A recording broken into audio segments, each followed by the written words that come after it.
Afternoon, everyone. Thanks for joining. We're going to wait about 30 seconds, let everyone else filter in, and then we'll get started, okay?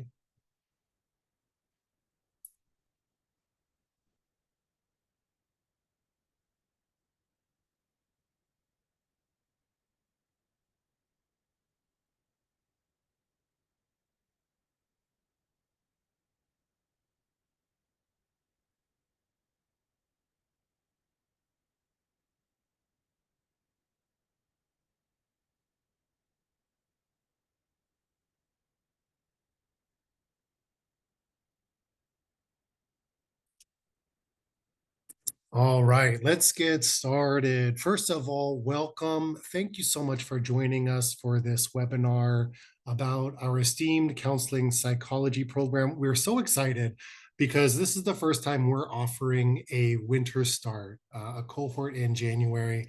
So we wanted to offer this webinar to you folks and anyone else who might be interested to give you the nuts and bolts about our counseling psychology program, give you an opportunity to meet our fabulous faculty, program chairs, talk about the program a little bit, some of the outcomes, and then go over some of the admissions process and some of the things that we would need from you to process an application. So without further ado, I'd like to introduce two of our program chairs. Dr. Dan Rosen's been with Bastyr for 19 years.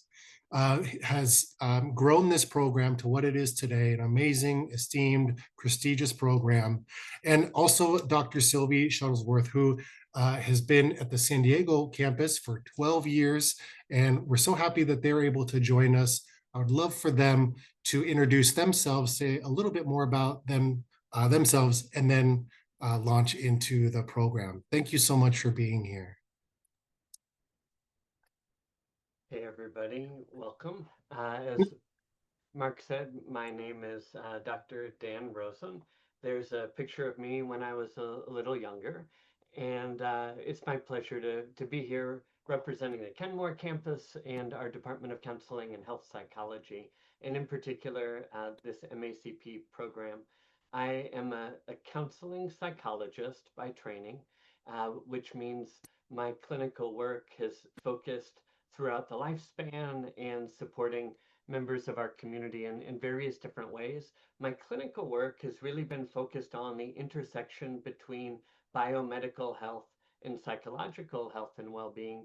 So have worked in the context of family practice medicine and in community behavioral medicine and psychiatric clinics with people dealing with uh, cancer diagnoses, HIV and AIDS, and all of that really informed my decision to come to Bastyr, where there's this prizing and exquisite attention to a whole person model. And so while our MACP counseling psychology program is really a program that would meet standards across the nation in terms of its rigor, attention to science, and its engagement in good psychological science and theory, the context of delivering it at Bastyr is what really brought me here, working alongside naturopaths and acupuncturists and midwives and nutritionists. And, it's what has me be inspired each day. I'll just say, lastly, I have a private practice, so I stay active as a clinician. And my research and consulting work is really in the area of culturally responsive care. And so a lot of the work I've done, especially over the last decade, has focused on eliminating mental health disparities in care, especially racial health disparities, and also looking particularly at the upside of what we want to be as a community and a culture in terms of the science of social connection and the ways that we can use our psychological science to support the community coming together, which every day feels increasingly important. So that is a little bit about me, Dr. Sylvie Shuttleworth.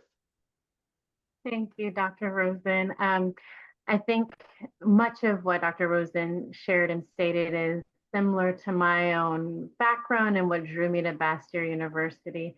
So I have a PhD in clinical psychology and I'm a licensed psychologist. And I really started my career off the first half of my career working predominantly clinically in inpatient settings, working with children, substance abuse treatment, general practice, a wide variety of different clinical settings. And I always did a little bit of teaching on the side. And I just found it so invigorating and rewarding for me. So I typically had full-time clinical practice and then did some part-time teaching. And then about midway through my career, I flipped it and I moved into full-time teaching and kept part-time clinical practice. And I just found it was such a passion of mine to give back in this way and to give back in a way with teaching where what we're teaching has very practical implications. And it's not just reading things in a book, but we learn these things, but how can we actually put these into practice? So that was something that really excited me. In terms of my own research and areas of interest, I've done work in the area of the supervisory relationship, legal and ethical issues, multicultural humility and awareness, and also in substance abuse treatment. The multicultural lens is one that's very important to me on a personal level as well. My family immigrated to the United States so that I could have more opportunities in my own life. They came from pretty severe poverty and English is my second language. So this is something that's also very near and dear to my heart. And Dr. Rosen and I worked deliberately to look at our entire curriculum and how we infuse this multicultural lens throughout every single course. We're so excited to have you all here today. I'm sure part of your reason attending this webinar is the same reason that brought me to Bastyr. And when I found a university that has such an emphasis on whole person healing, looking at the connection between mind, body, and spirit, the importance of nature and the work that we do, I just thought, wow, I didn't know a place like this existed, and left the other university that I was working at and took a chance on Bastyr. And I obviously haven't left because I've been here for 12 years. So I'm happy to be here with all of you today.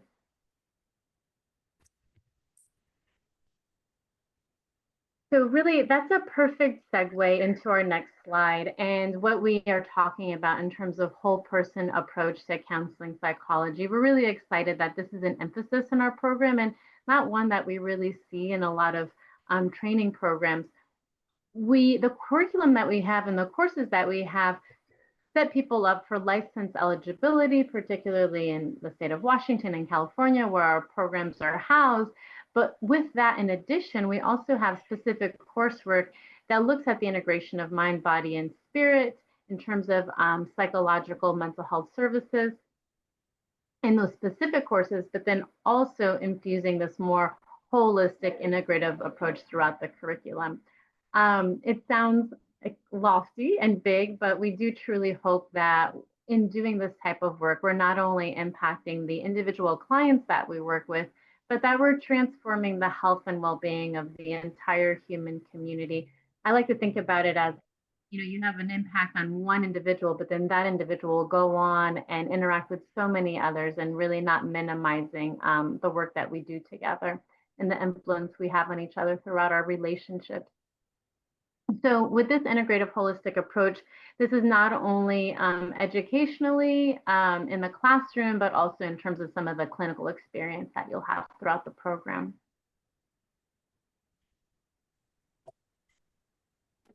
All right, a little bit more about our philosophy. Before we head into it, though, if you'd be willing to drop in the chat where you're joining us from in terms of city, state, perhaps if needed, we'd love to begin interacting in that way and just knowing where you all are from. All right, our philosophy. So, as stated on the slide, we seek to educate students as professionals in counseling psychology who are competent in integrated models of health and wellness. By promoting the highest standards of ethical practice, we will enhance the health and well being of the human community, including ourselves. And just a few things to call out in terms of this statement. You're going to hear, hopefully, a lot of reinforcement of similar ideas, and that is due to the natures of emphasis of the program. But when we talk about competency and integrated models, we're drawing back to this idea that an understanding of health integrates mind, body, spirit, and nature. And so when we look later at our curriculum, you'll see, in action how we build clinical skills that will provide you opportunity between entering the program and graduation of demonstrating your competency in various areas of counseling. And we do that with an adherence to rigorous science and also prizing professional and ethical principles in our work. And we believe that when we do that, good things begin to happen. And while we really do emphasize counseling and psychotherapy in a traditional sense, meaning one-on-one work that you would be doing with a client, the program also attends to couples and families and communities. And the impactful and amazing thing about taking a broad lens and developing this competency and integration it allows us to really focus in when our unit of analysis is a single individual, but these same principles and the same science that really would predict the health of an individual can also be applied to families, can be applied to communities, and that's something we take seriously in terms of the scope of the program.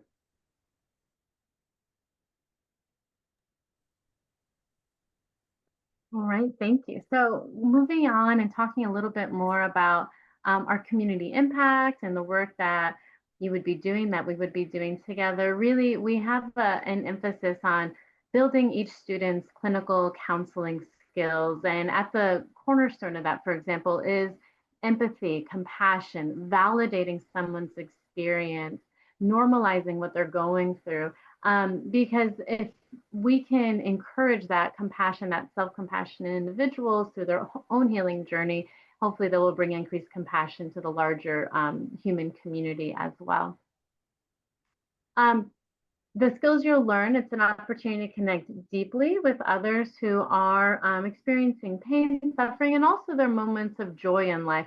One of the things that I've thought about throughout my career is what a rewarding and meaningful career that I have the privilege, I have the opportunity to sit with people in their most difficult moments, also in their most joyful moments, but that trust that they can open up to me and see me as someone that can be there for them in those moments without judgment. So it's a very powerful experience, and I couldn't think of a better career for myself. Of course, I'm biased and feel that way about all of you. So we're training graduates to not only act, as Dr. Rosen mentioned, in the individual settings, group therapy, family therapy, couples, and one-on-one work, but also considering even the opportunities to become community advocates and increase cultural responsive service and decrease disparity within mental health services.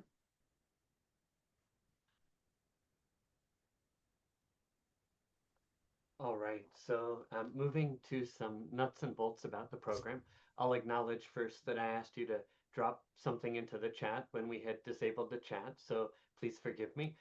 Thank you to the creative problem solvers who have used the Q&A function. Feel free to do that if you'd like to participate in that way. So our program is a two-year, designed as a two-year program in terms of the curriculum that is equivalent to 93 quarter credits. Some of you may be more familiar with the semester system.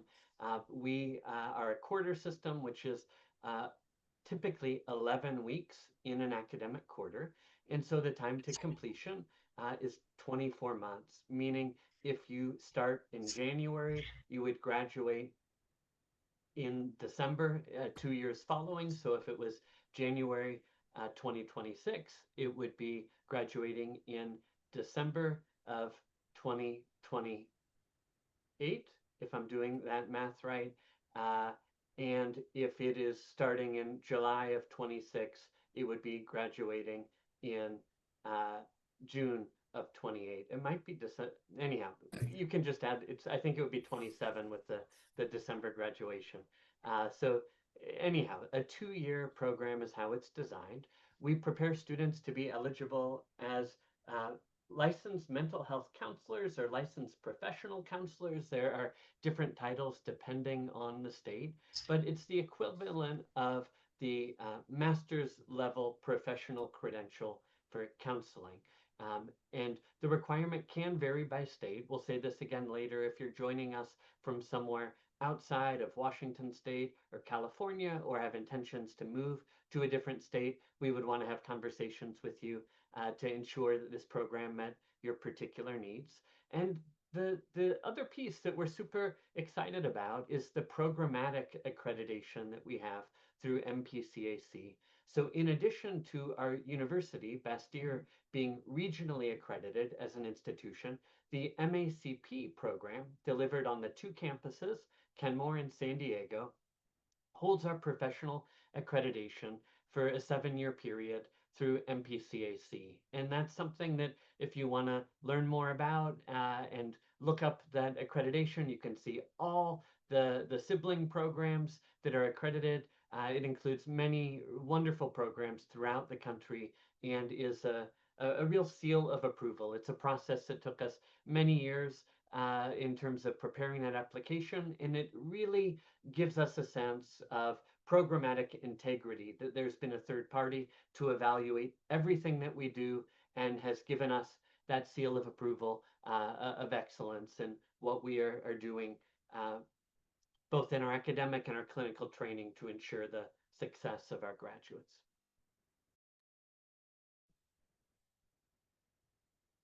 All right, so hopefully I will not confuse you all as I go through this.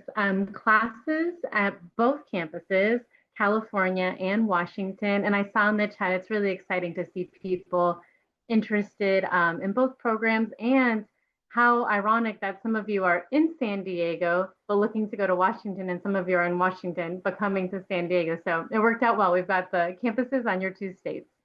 So regardless of the campus, the classes are going to be on Tuesdays, Wednesdays, and Thursdays.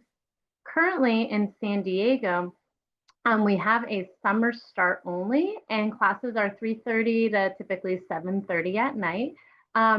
If you read on and you see, well, why is it 4 p.m. in Washington? Literally, Dr. Rosen and I figured this out because of traffic patterns. And if you've lived in one or both of those states, you know what we're talking about.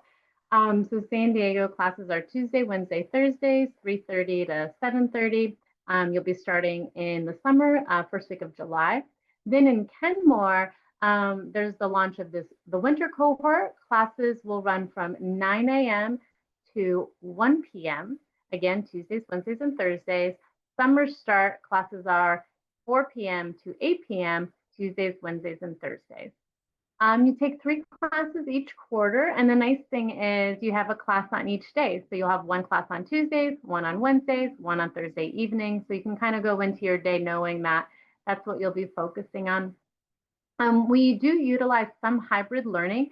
A lot of our classes are 4.5 credits, and we figured it's just too long for people to stay in class and retain information and be fully engaged for that long. So some of our classes do have a little bit of a asynchronous online component, usually no more than about a half hour a week, so that we can capture those credits but not keep you in class past 4 hours.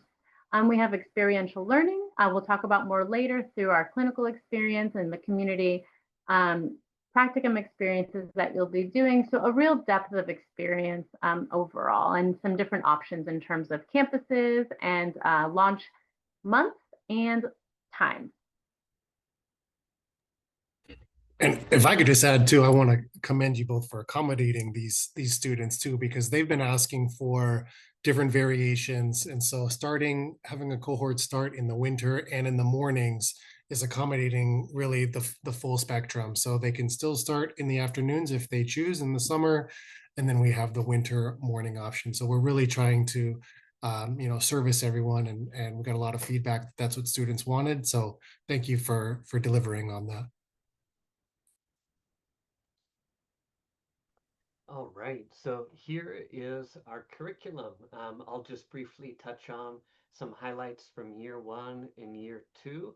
So you can see that we start out, whether it's January or July, depending on when you enter the program, 2 foundational courses. The fundamentals of counseling. This is where you use the foundational interviewing skills and really try on for the first time the role of counselor, developing core skills alongside mind-body approaches to health psychology, where we look at the science of mind-body medicine, different approaches for clients, and we also front load that course to ensure that you have an opportunity to develop some resources for self-care that many of our students let us know they rely on, for the rest of the program and career. And from there, we have 3 courses per term in the second, third, and fourth terms that really engage the foundational aspects of counseling psychology, including ethics and lifespan development, multicultural counseling, statistics, everyone's favorite course, counseling theories, psychopathology, and then you'll see some courses that may jump out to you that really exemplify this whole person, mind, body, spirit approach. Courses like in term 2, biopsychosocial approaches and whole person healing, where we support you in figuring out how to make sense of the person sitting across from you in a clinical room with respect to this whole person model. Courses you'll see in the fourth term, for example, in trauma counseling. Um, and you'll see, especially as we continue into year 2, a continuation, in the second year of the curriculum from additional foundational courses. And if we could move on to the year 2 slide, we in the end of year 1, you'll start with your clinical work, and I'll come back there in just a moment. But you can see courses in addiction, in counseling patients with chronic and terminal illness, jumping to the fourth term of year 2, courses in human sexuality and psychopharmacology. So really ensuring that we're working with whole people, that we're working with mind, body, spirit, and nature. Speaking very briefly to the clinical aspects of the program, on the previous slide in year 1, there was a clinical experience 1, and then you can see in year 2, we have clinic experience 2. This reflects, starting in the very first year of the program, you would get training in the brick and mortar Bastyr clinic, supervised by a Bastyr faculty member who will be your supervisor in sitting with clients. So you'll have a full 6 months of client experience at the university before you head out to the community practicum in year 2. And that's reflected here in terms 2, 3, and 4, where you see practicum and practicum seminar. We'll speak to that a little bit more in depth later on, but just to know that the entirety of the curriculum is really focused on you developing the clinical skills that you'll need to support clients in the community at the time of graduation for the full 24 months. So while we're really excited about welcoming students to take on research projects and do community work, the bedrock of the program is in developing excellent clinicians. And so the entire curriculum is really oriented toward the skills that you will need by time of graduation to practice from this whole person perspective in an effective and competent way as a counselor.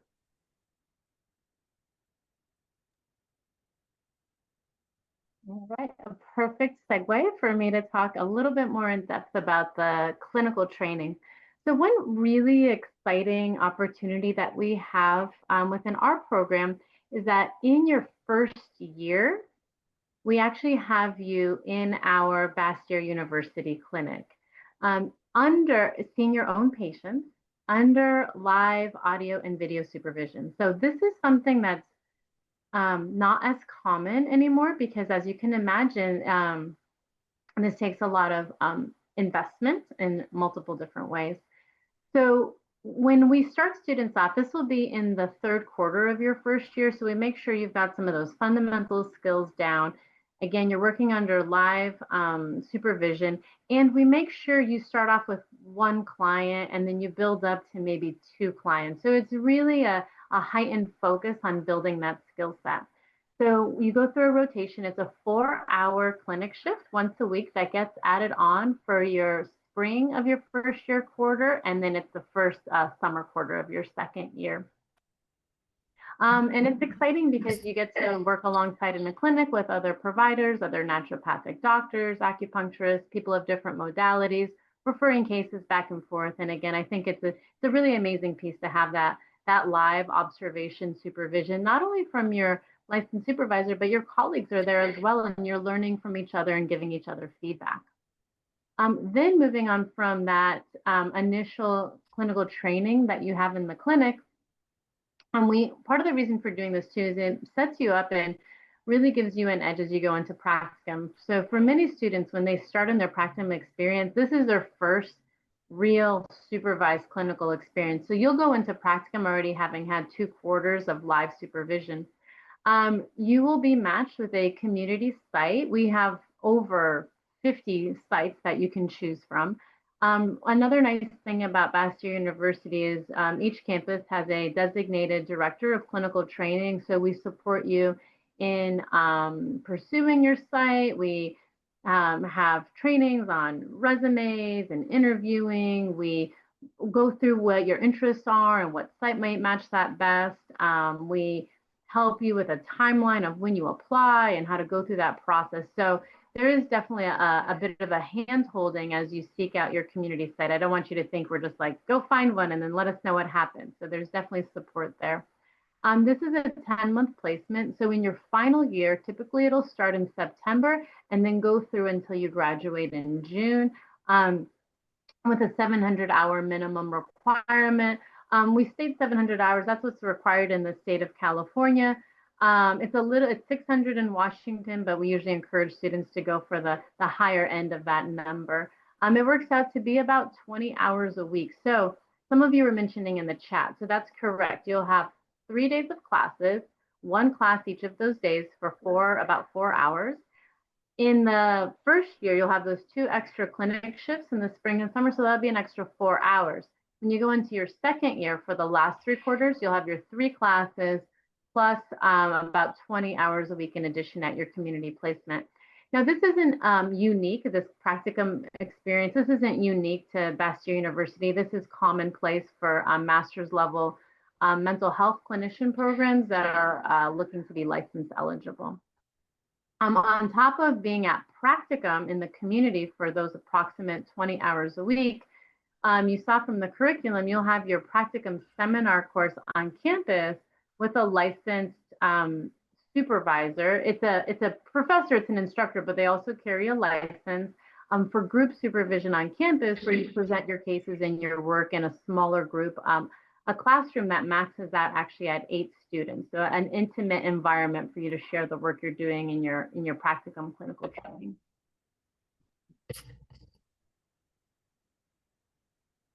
All right, so outcomes and licensure, some of the ways we orient the 2 years of the program. So one thing we know that is sort of good news, bad news, is that psychological health, mental health counseling is a growing field, expected that it will grow by almost 20% over the next decade.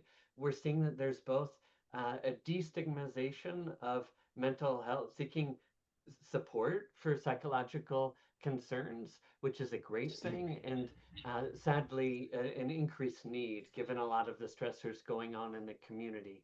And while our ultimate aim is to put ourselves out of work, meaning we're taking such good care of the community that no more additional support is required, that's a very long-term goal. So in terms of a job secure field, I think this is certainly one. Our graduates are prepared to pursue licensure, the academic degree being one component of what you'll need in order to gain licensure in any state, in both Washington, California, and many other states. California in particular has a very robust set of requirements, and so you can be assured that there is really excellent mobility with this degree. As we said earlier, for specifics, we want to make sure to have more one-on-one conversations if you have interest in that. And then, this pursuit of a license includes a combination of the required education, an examination that's a national exam, and then finally, supervised hours that you will begin accruing after the degree is completed. And, similar to the practicum position, as Dr. Shuttleworth shared, this is something that is for any program across the country. These are the three components of licensure: the academic degree, the national exam, and the post graduate hours. And I'll say it one more time that state requirements vary, and so you should research or reach out if you have questions about practicing in a state that aren't immediately obvious to you. Because one of the wonderful things but complicated things about living in the United States is we have 50 different, somewhat nuanced rules around licensure, but for the most part, because of the rigor of our program, it positions you really well for mobility. I'll just add one quick piece related to that. As we've talked about, we have, which we're really proud of, our NPCAC programmatic accreditation, this rigorous program. And we took another extra step, and we also applied with the California Board of Behavioral Sciences to be an LPCC license eligible school. So then we're also listed on their website as an approved program for the LPCC license in California. And as Dr. Rosen mentioned, it works well because, again, there's nuances state by state. So want to make that clear, but California tends to be one of the most rigorous states for licensure. And I'll just jump in with one more piece, and then we're excited to pass it along back to Mark for some of the what do you do next steps. There's a question in the chat that I'm guessing several of you might be interested in. And JP asked, is it common that students work full-time or part-time while in the program? And we can return to that in greater depth if we have time toward the end. But for now, what I would say is in the first year, yes, it is quite common for students to hold part-time or full-time job, especially in situations where the employer or the situation is flexible in terms of hours, where you could, of course, prioritize the school responsibilities as the number one commitment. In year two, not so much. In year two, as Dr. Shuttleworth explained, you have the 3 courses you're carrying in addition to the 20 hours a week of clinical work.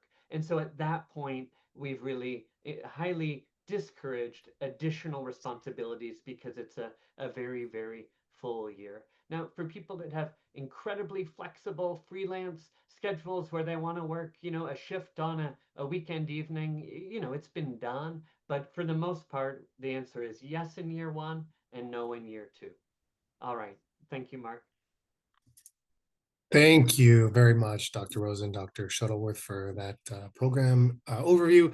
Super excited that we're able to launch the new January start. So I would love it if you could stick around towards the end, and then we can invite some more questions that you all could answer at the end of kind of the admissions portion of this. So my name is Mark Thompson. I'm the Director of Admissions at Bastyr. I oversee the advisors at both campuses.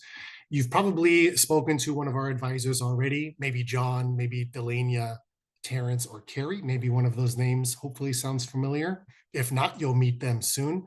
I'll give you their contact information at the end, but I just wanted to walk you through the admissions process, the what now, as Dr. Rosen mentioned.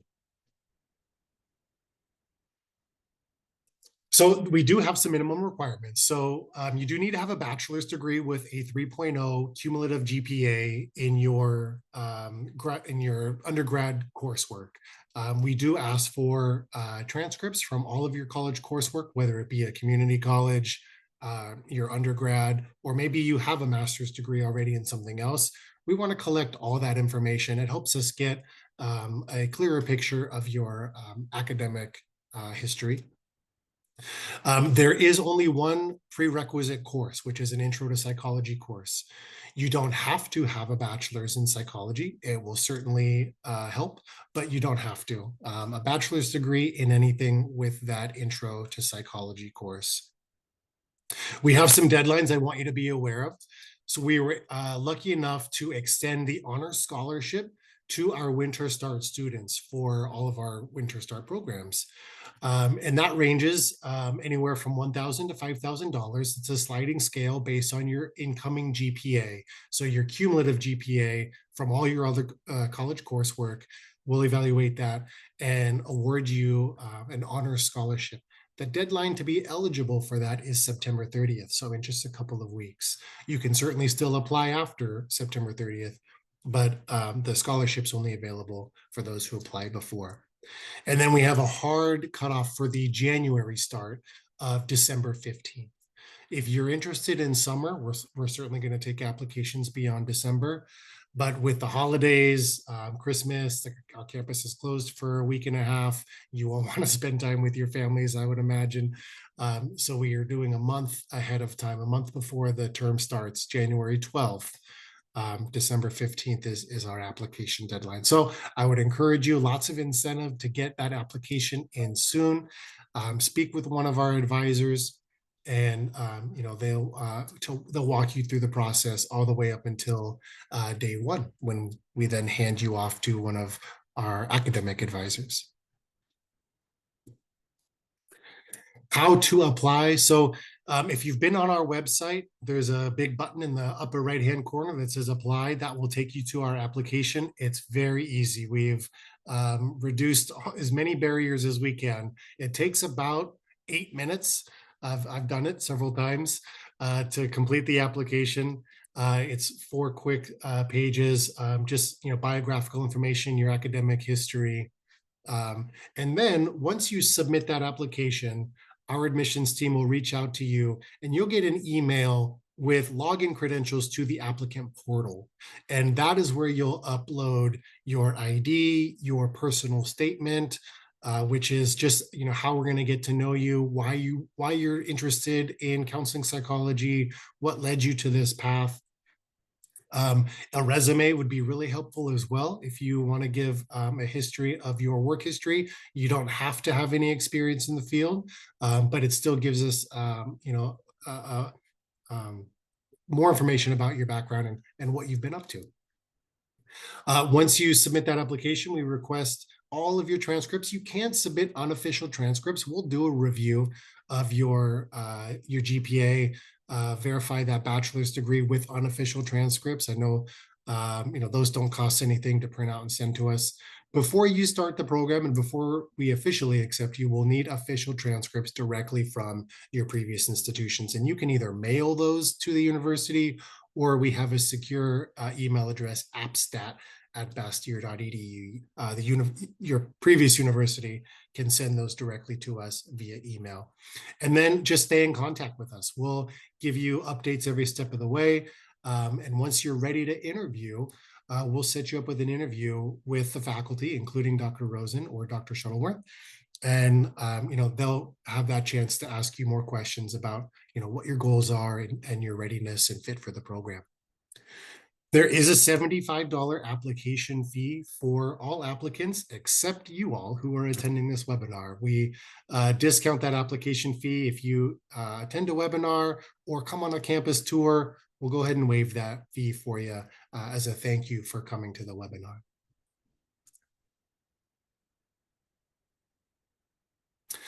So we have a back of house admissions committee. So yes, I mentioned our 4 advisors, but we also have an operations team. All they do is process transcripts on the back end all day, every day. They're excellent at it. They have a database of courses from other universities that they compare to. So they will evaluate those transcripts. That's typically what the $75 covers, is the time and attention to that. But like I said, we're waiving it for you. And then you'll be invited to that interview. We hold interviews about every 2 weeks. So your admissions advisor will set you up for the first available interview that you're eligible for. And again, once we get your documents, your supplemental documents, your personal statement, and verify you have the GPA and the degree, we'll set you up for that interview. If you're interested in financial aid, we are a Title IV funded school. That means that our students are eligible for federal financial aid. You can apply for that through FAFSA. I'll talk a little bit more about that on the next page. We have a tuition deposit of $200 once you're accepted. We ask that you secure your seat with a deposit. The $200 does go towards tuition, so it's not just a fee we're collecting, but it does get applied towards tuition. And then our IT team will send you your Bastyr email, and then that's how we'll communicate with you primarily is through your student email address. We'll send you all of your pertinent documents moving forward once you become a student. And then, of course, if you sent us unofficial transcripts, just a reminder to send us the officials before you start the program. So I know there are probably going to be a lot of questions about finances. That's typical. We have an incredible financial aid team in-house who are going to be able to answer those questions for you. But it's important that you set yourself up for success by applying for the FAFSA, seeing how much you qualify for, and then we can also refer you out to some third-party lenders if necessary. Our school code, as you see there, is 016059. So when you fill out the FAFSA, it'll ask you for the Bastyr school code, which will send your ICER, your student information, directly to us, and our team will begin processing. We have an internal financial aid application also, which just helps us keep track that you're someone who is seeking federal financial aid. And then we'll get you in touch with either Chris or Nancy, our financial aid team, to walk you through those steps. And I'll mention too, there has been stuff in the news about financial aid. We advocate extremely hard for our students. We partner with organizations to keep the funding for these critical degrees and programs that our community needs. So we continue to advocate. As news is shared, we share that out with students. So that way you can stay informed. And if they need any other information, maybe a passport, any other information to process your financial aid, they'll reach out to you about that. There is no deadline for the FAFSA for loans. There is a deadline in March for grants and free money, but if you're just seeking a loan, there's no deadline for that. Here's the information for Nancy. She's the primary financial aid officer for the MACP program. You can also email finaid@bastyr.edu. That's our general financial aid email address.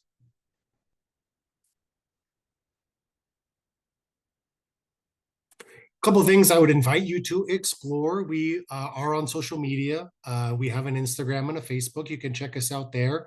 If you'd like to schedule a tour, if you're local, or if you want to make the trip into the Kenmore or San Diego areas, we'd be happy to show you around. We have tour dates weekly at both campuses. We can roll out the red carpet for you and give you the tour. And visit our bookstore too at the Kenmore campus. Really friendly folks over there. Maybe pick up some swag, maybe a sweater, and a mug, and meet the folks over there. So yeah, stay in touch with us and let us know how we can be of service to you. Here is the fabulous admissions advising team. As I mentioned, you may be working with one of these folks already. If you don't know them, you will soon. But I'm super proud of our team. They do a fantastic job. They can answer all of your questions. And if you also want to reach out to Dr. Rosen or Dr. Shuttleworth, they're also extremely accessible and available. So I would invite you to also contact them as well. Here is our contact information for the three of us. So if you want to screenshot that, take a picture of it. We will also send out this recording with the slide deck to you. So you'll have that and you can review it on your own. But at this time, I would like to invite any more questions that we have. If you have anything in the Q&A, this would be the time where we can address some of those. I know it looks like our doctors have been trying to keep up with the questions as they come in. Let me see if there's any unanswered. I'm scrolling all the way down. You guys had some great questions, but it looks like they've all been answered. So I'll wait around for another 30 seconds or so if anyone else has any more questions. Otherwise, thank you so much for joining. I appreciate all of you who attended today. I'm excited to launch the winter cohort in Kenmore, and we're also looking forward to two great summer starts at both campuses. So thank you so much, everybody, for joining. You'll get a copy of this webinar, and I look forward to speaking with you soon. Thank you. Mark, it looks like there are a few last questions that have popped Oh, up, if that's okay. please. Yeah. So just in our last few minutes to respond to some of these. So how can I connect to an admissions advisor? Is a direct email okay for them? That would be for you, Mark. Absolutely. Yeah, who was that question from? I'm That's from sorry. Amber. Amber. Amber, if you want to email me at Mark Thompson, mthompson@bastyr.edu, I will point you into the right direction for an advisor who can begin assisting you. And that's true for anyone. If anyone wants to email me, please feel free to reach out.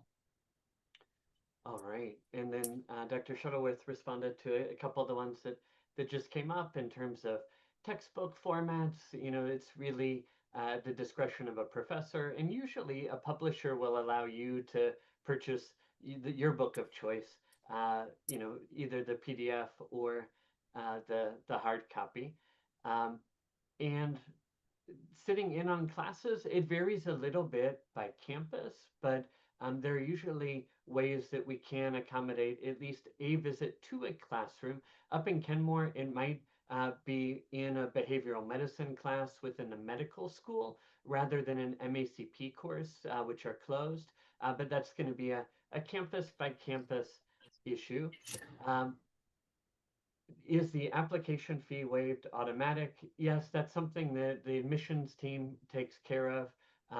There was one question earlier, Mark, from a student who asked if they already paid the fee, what happens? And I wrote, you'll see in the chat that we'll be in touch with them directly with how that would work. There's someone who's asking, I saw that the Kenmore campus may be selling. If that happens, where do you plan to relocate?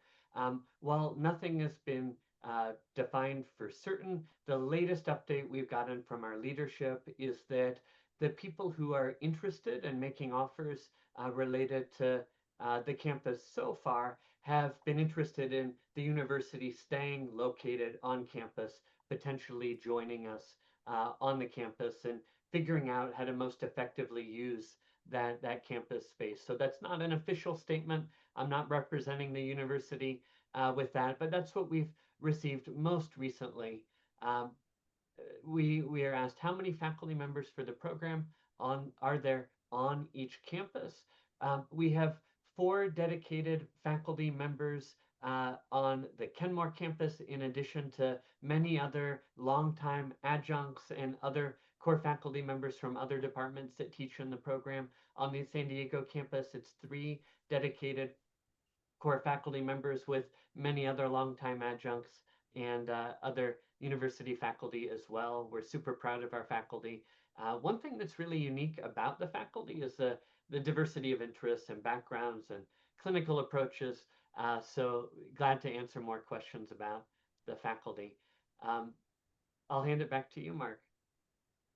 Thank you. Yeah, I went ahead and reshared the screen for the admissions advisors.